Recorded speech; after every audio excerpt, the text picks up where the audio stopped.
I gotta pause again and say, look, I'm not going to let anybody stop me from speaking up right now because the hour is so critical. No one's going to stop me from speaking up by just calling me political. And this game goes on and on. Oh, Brian's gone so political. Folks, I don't have time for the naysayers. I'm not afraid to be misunderstood. Jesus has called me. These naysayers didn't call me. Jesus called me. They can label me whatever they want. They can label you whatever they want. They can label you, they've gone political. What I have found in all of that scuttlebutt and nonsense, I have found out these people who are doing that, they're cowards and they're scared. They're hiding behind a false wisdom. They're hiding behind a mask because they don't want to speak up for anything. And in reality, I have also found that some of them are probably terribly backslidden. And so they don't want to rise up and speak about anything, that's deemed controversial. And so I cannot help but speak biblically concerning righteousness. I cannot help to speak biblically concerning what God's truth is, what moral clarity is according to God, what government should be, and also calling out evil and calling forth, being a voice and a messenger and a watcher, being one of many watchers, one of many messengers that is calling America to return to the Lord and return to the Lord's heart, calling the prodigal nation back home. So it's our time, friends. It's our time. It's our responsibility to be voting in righteous leadership. And what we've been seeing in America in the last couple decades is beyond despicable. It's beyond disgusting where America has gone, and there's a mockery of almost all things sacred right now. And that has led us down the most dangerous and grave pathways away from the heart of God. And we understand this is an hour of urgency for America. We need fervent prayer. Prayer is paramount. Let me just take a quick drink.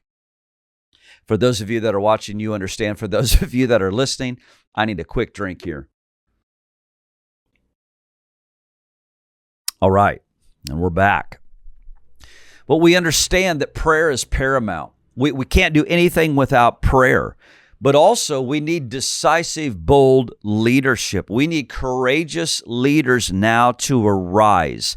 And if we choose to ignore reality, we're not going to be able to ignore the consequences that are going to be on the heels of ignoring reality. So, I want to go back to Romans 13 again today. I think this is so important for the church because we've got so many Christians that are like, I'm checked out. I don't even want to be a part of the election. I don't want to engage even in the talk of anything political. I'm blown away by that. I mean, we're in fall 2024 after what this nation's went through, even just the last 4 years. I'm amazed that Christians want to put their head in the sand and not engage the fight and the battle.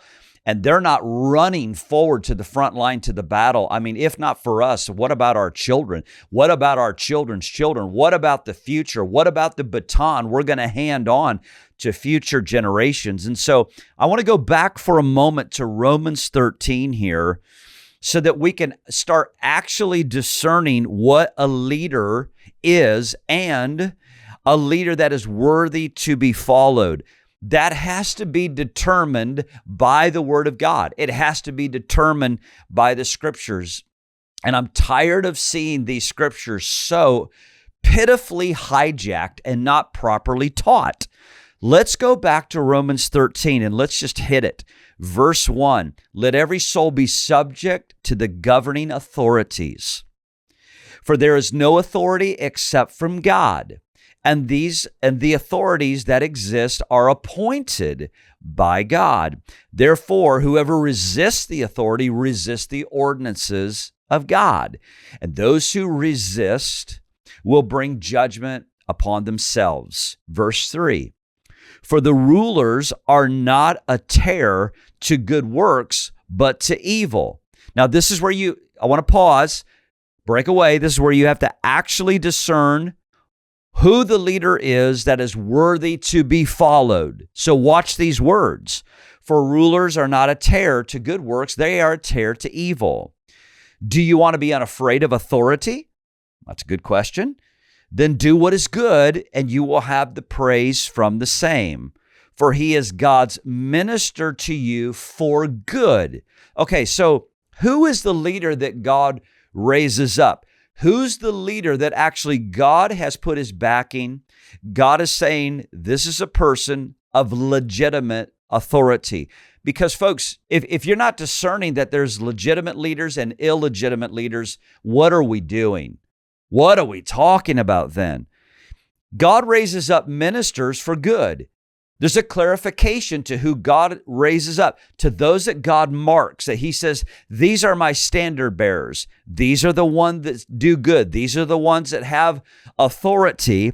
They're the ones that fight for righteousness. Their leaders are not the ones that are fighting for abortion on demand. Leaders are not the ones that are fighting for lawlessness. Leaders are not the ones that are actually bringing corruption. Leaders are not the ones that are full of greed. Leaders are not the one indoctrinating our kids for sexual immorality.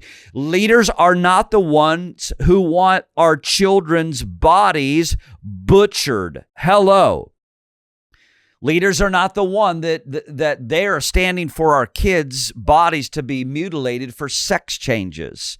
Okay, leaders are not the ones that want to just deconstruct or destroy the Constitution or destroy our religious freedoms. Hello. Or leaders are not the ones that want to steal our prosperity or the opportunity of our citizens. Those aren't leaders, folks. Those people are lost. They're not leaders. Those that want to suppress free and open speech, right, in our Constitution, those that want to suppress the truth, that's not leadership. Those that don't want to protect our borders and get rid of our watchmen, hello, and put this nation in grave danger, those are leaders that are not worthy to be followed, and God did not appoint them. Let's stop being foolish, folks. Vile people put them in place. Vile people put them in places and seats of authority.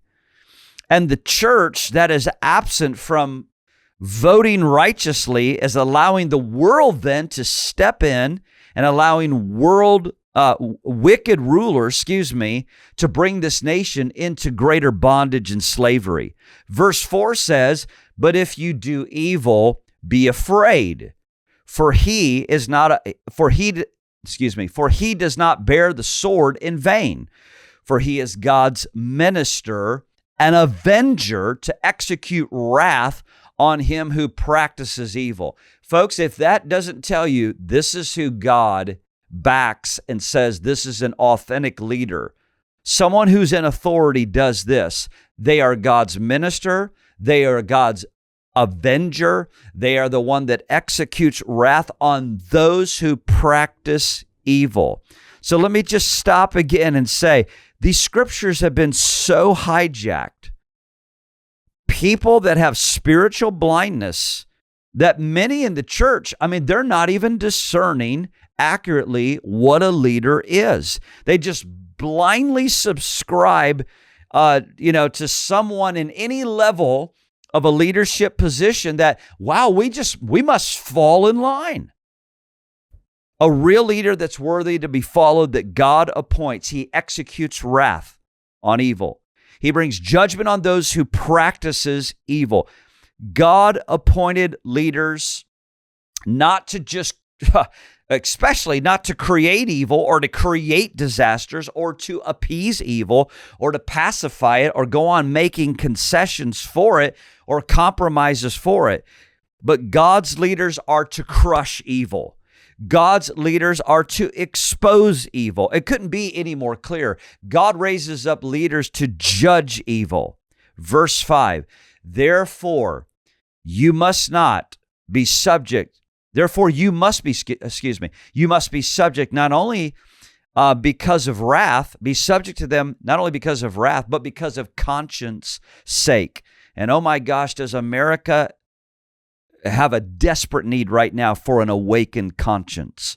Verse 6, for because of this, you also pay taxes, for they are God's minister, attending continually to this very thing.